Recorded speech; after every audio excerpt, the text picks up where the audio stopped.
welcome to the show. On today's show we're going to be looking at 2D shapes. First, triangles, which were first introduced in the 1950s. Now a heart attack. Alfie Conn loses it. Jimmy Warthog gets it away. He's impeded, but Mackay comes to the rescue.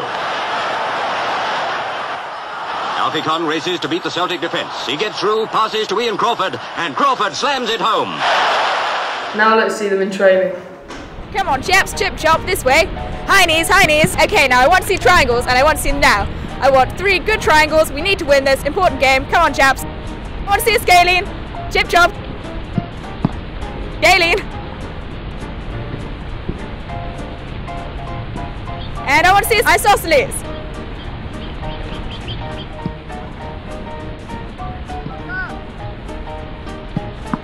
Equilateral now.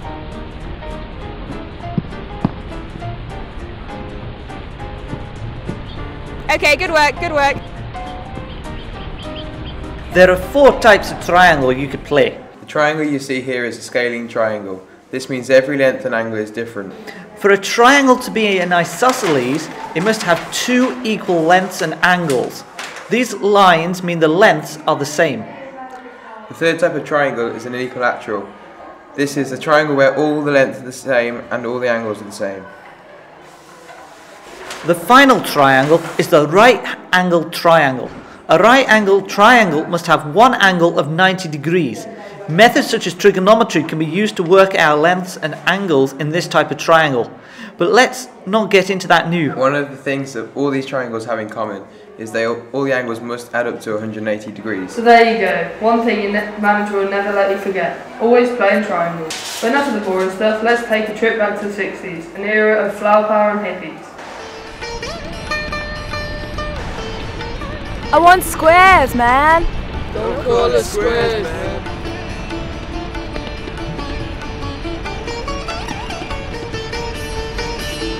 I want a parallelogram.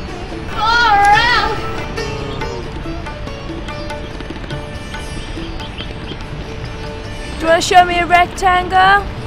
Oh no, what a bummer.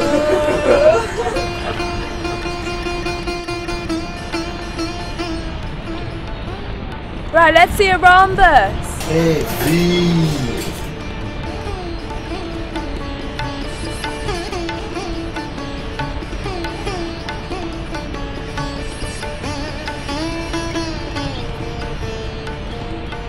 Do you want to try a kite? Groove it, baby.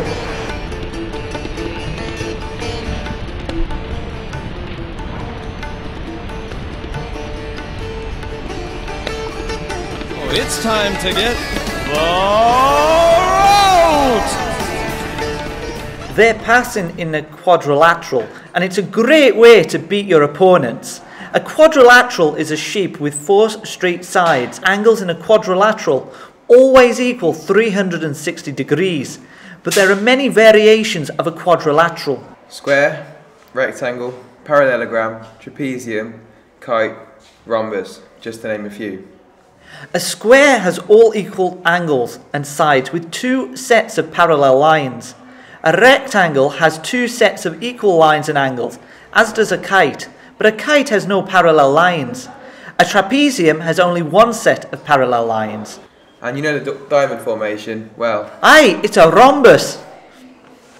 But that's not all. You also have to think outside of the quadrilateral parallelogram. And that's exactly what happened in the 70s. Let's take a look. I want pentagons. Pentagons, 5-sided regular shape. Come on, Toshak, do it. Rotten, kick the ball properly. What are you doing, you muppets? That's better, that's more like it. Lovely. Round the outside, I want pentagons. I don't want nothing but pentagons.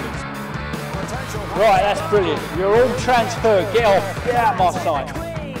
Yes, here they had moved on to using pentagons. That's 5 sides and 5 angles. All the interior angles total 360 degrees. Exactly. Therefore, you can calculate the exterior angles by subtracting the interior angle from 180 degrees. That's pentagons for you. And no doubt, managers of the future will explore other polygons. What do you think, Alan? Aye! That's genius! Let's try it with all. all the shapes. Right, it's looking like 6. What do you? Do 7 polygon! Oh, fantastic! Well, it's great! I've been waiting to 8 side! Whoa! 9-sided polygon! Whoa! 10! I got 10-sided shape! Oh, fantastic! It's great! Never mind! Let's go for 11-sided polygon! Oh, geez! Fantastic! Well, that's the end of the show, and Alan, apparently. Thanks for joining us. We'll be back next week discussing another topic.